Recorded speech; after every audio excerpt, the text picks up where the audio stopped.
Écoutez Sirot, Relek Ravdalet, Sira sur Rosh Hashanah. Alors on sait que le jour de Rosh Hashanah, c'est le premier jour de l'année, et donc forcément, c'est aussi le premier jour du mois de Tishri, donc c'est Rosh Chodesh Tishri. Et pourtant, on voit que dans toutes les prières de Rosh Hashanah, à aucun moment on mentionne le fait que ce soit un jour de Rosh Chodesh. Et la raison qui est donnée à ça, c'est que nos sages nous disent, on cherche à perturber le Satan, l'ange de la mort, pour qu'il ne sache pas quel jour tombe Rosh Hashanah, pour qu'il ne puisse pas nous accuser. Et cette même raison, elle est amenée sur la coutume de ne pas réciter la bénédiction du mois. On sait que chaque Shabbat qui précède le jour de Rosh Chodesh, on bénit le mois, le nouveau mois. Et le Shabbat qui précède Rosh Hashanah, on ne fait pas cette bénédiction. Et la raison, c'est la même pour perturber le Satan, pour qu'il ne sache pas quand tombe Rosh Hashanah. Alors la question ici, elle est évidente. Le Satan, c'est un ange. C'est lui-même qui vient accuser le peuple juif pendant le jugement de Rosh Hashanah. Donc il est invité à ce jugement. Comment nous on peut penser que en faisant quelque chose, on va le perturber et le tromper sur la date de Rosh Hashanah? Et en plus, c'est quelque chose qui est tellement évident. C'est écrit dans tous les calendriers. Il y a des coutumes particulières à Rosh Hashanah qui font en sorte qu'on ne peut pas se tromper. On sait c'est quel jour que ça tombe. Alors le Lévouche, il rajoute quelque chose. Il dit, à l'époque, on sanctifiait le mois et le nouveau mois, le jour de Rosh Chodesh, n'était fixé que par la décision du tribunal. Parce qu'il y avait des témoins qui avaient vu la lune, etc. Donc ça veut dire que c'est les Juifs qui vont fixer les fêtes, à tel point que quand les anges viennent dire à Dieu quand est-ce que ça tombe Rosh Hashanah, Dieu lui dit, mais il leur dit, mais je ne sais pas, moi, il faut que vous veniez avec moi, venez avec moi, on va voir mes enfants, c'est eux qui fixent les dates. Donc le fait de ne pas mentionner Rosh Chodesh, de ne pas bénir le nouveau mois, ça va peut-être embrouiller le Satan en disant, ça n'a pas encore été fixé, ils n'ont pas encore tranché quand est-ce que ça allait tomber le jour de Rosh Hashanah. Mais même cette raison, elle est encore assez faible.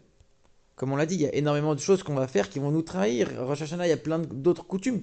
Comment on espère tromper le Satan avec des petits détails comme ça?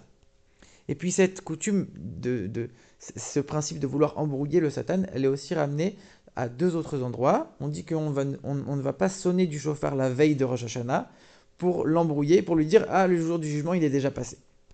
Donc ça sert à rien, ne viens pas accuser le peuple juif. Et la deuxième chose, c'est que on ne va pas lire la fin de la Torah à Rosh Hashanah et commencer le début de la Torah. Donc Bereshit, le jour de Rosh Hashanah, on va faire ça à Simchat Torah. Alors qu'a priori, Rosh Hashanah, c'est le début de l'année. On aurait dû terminer la Torah, c'est la fin de l'année, et le début de la nouvelle année, commencer Bereshit, le jour de Rosh Hashanah. Mais c'est pas ça qu'on va faire, encore une fois, pour embrouiller le Satan. Donc évidemment, la question, elle revient. Comment on espère tromper le Satan alors que on se trahit, on fait énormément d'autres choses qui vont prouver clairement que ce jour-là, c'est le jour de Rosh Hashanah? Alors pour comprendre ça, il faut voir encore une autre coutume qui est celle de sonner du chauffard tous les jours du mois d'Elul. Et on nous dit que ça aussi, c'est pour tromper le Satan. Il va voir qu'on va sonner le chauffard pendant 30 jours. Il va dire, ah, il y a un problème. Ils ont sonné tous les jours. On ne sait plus quel jour est Rosh Hashanah. Et même le jour même de Rosh Hashanah, on va sonner, selon certaines coutumes, certaines sonneries du chauffard en étant debout, d'autres sonneries en étant assis. Encore une fois, la Gemara nous dit pour embrouiller le Satan. Et sur place, Rashi nous explique. Qu'est-ce que ça veut dire? Ça veut dire que par le fait qu'on va montrer à Dieu qu'on chérit les mitzvot, qu'on veut sonner du chauffard, que ce soit debout, que ce soit assis, on va pas sonner une seule fois, on va sonner plusieurs fois pour montrer à Dieu, regarde à quel point on aime tes commandements. On ne va pas se suffire de faire le minimum, on va en faire plus. Par ça, on va fermer la bouche du Satan. Et c'est la même chose sur les sonneries du mois d'Elul. On va rajouter 30 jours, on va sonner le chauffard tous les jours pour réveiller les juifs à revenir vers Dieu, à faire tchouva pendant ce mois-là, pour montrer à Dieu, regarde à quel point on chérit tes mitzvot. Et c'est pour ça que ça va faire peur quelque part au Satan en disant, regarde à quel point les juifs, ils sont proches de Dieu, ils ont envie de faire les mitzvot, t'as rien à leur reprocher, tu peux pas commencer à parler contre eux. Et dans ce cas-là, il faut comprendre l'expression. Ça veut dire quoi? Embrouiller le Satan pour qu'il ne sache pas quel jour tombe Rosh Hashanah. Alors qu'il sait très bien quel jour ça va tomber. On n'est pas en train de parler pour qu'il ne sache pas la date. Ça, c'est sûr qu'il la sait. Ce qu'on veut dire ici, c'est qu'il ne sache pas le moment crucial, le moment du jugement pendant ce jour de Rosh Hashanah. Et en effet, c'est vrai que si on fait véritablement tchouva et qu'on revient vraiment vers Dieu, même avant Rosh Hashanah, on sait qu'on va avoir un jugement positif. Et ça, c'est valable toute l'année, pas que les jours qui précèdent Rosh Hashanah. D'ailleurs, on le voit avec Hiskiyahu, il a mérité 15 ans de vie en plus, alors que sa prière, elle n'était pas forcément pendant la période avant Rosh Hashanah. Et donc ici, on embrouille le Satan, ça veut dire quoi? Ça veut dire qu'on va lui dire, regarde, les Juifs, ils sont déjà méritants dans leur jugement, le jugement, il est déjà plié pour eux. Ils ont déjà fait tchouva. Ça sert à rien que tu commences à argumenter contre eux. Et c'est pour ça que lui, il va être un peu découragé, il va se dire, bon, ça sert à rien, je vais les accuser, mais pas du tout avec la même puissance que ce qui était prévu à l'origine. C'est pour ça que l'autre expression, on dit pas pour qu'ils ne sachent pas la date, on dit pour qu'ils pensent que le jugement il est déjà passé.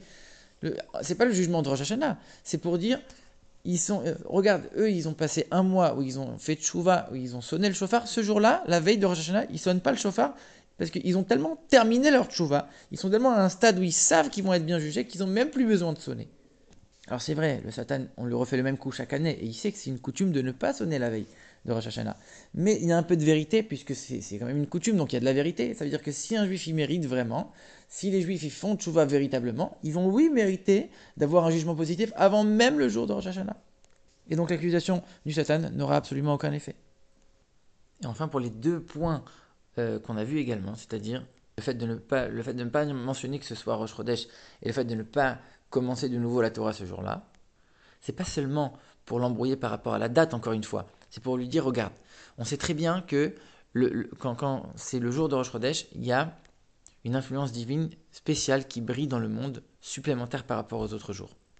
Et de la même manière, quand c'est le jour où on va terminer la Torah et qu'on va la recommencer, on rajoute des mérites pour le peuple juif, et il y a quelque chose de particulier spirituellement qui se passe à ce moment-là.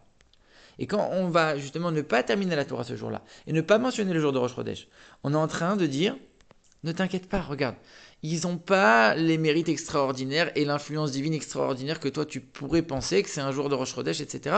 Ils n'ont pas cette qualité-là, ne va pas t'acharner contre eux, c'est pas la peine.